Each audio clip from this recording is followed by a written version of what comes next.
నమస్తే. సో అల్లు అరవింద్ కొన్ని వ్యాఖ్యలు చేశాడు. గేమ్ చేంజర్ సినిమాని తక్కువ చేస్తూ, సంక్రాంతికి వస్తున్నాం సినిమాని హైప్ చేస్తూ. సో మరి కరెక్టే అంటారా? ఎవరి అభిప్రాయం వారిదండి. ఆ, నీకు ఇష్టం ఉన్నోనికి దండేసి దండం పెడతావు, ఆ. నాకు ఇష్టం లేని నేను విమర్శిస్తా. ఎవరి అభిప్రాయం వారిది. నెక్స్ట్. అంటే గేమ్ చేంజర్ సినిమా బాగలేదంటారా? అది ఫెయిల్ అండి. Fail. నేను ఎందుకని? నేను రేపు పిక్చర్ వస్తుంది ఇక్కడనే అన్నా. ఆ, వరస్ట్ పిక్చర్. ఉమ్, తర్వాత బాలకృష్ణ పిక్చర్ 100 days నడుస్తుంది అన్న. దబిడి ఓ. సంక్రాంతికి వస్తున్నాం. అది కూడా పర్వాలేదు. కామెడీ పిక్చర్ ఆ, భలే బాగుంది. నేను చూడలే, నేను టాకీస్ కాడికే పోను. నెక్స్ట్. ఆ.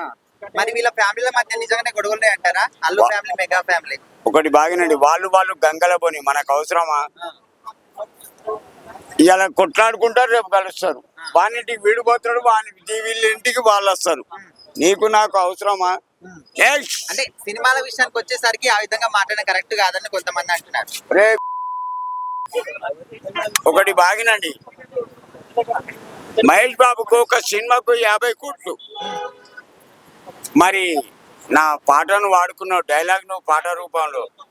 నేను ఇంటికి వచ్చిన, నాకు కలవాలా? నీ ముఖంలో నా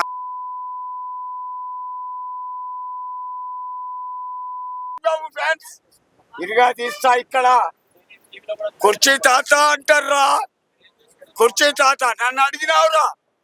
గుంటూరు కారంలో నా డైలాగ్ పాట రూపంలో లేకపోతే ఆ పిక్చర్ లేదు.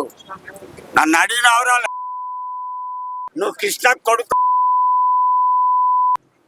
ఏమనుకున్నావే? కుర్చీ తాత ఒక్కసారి నాకు కనబడు.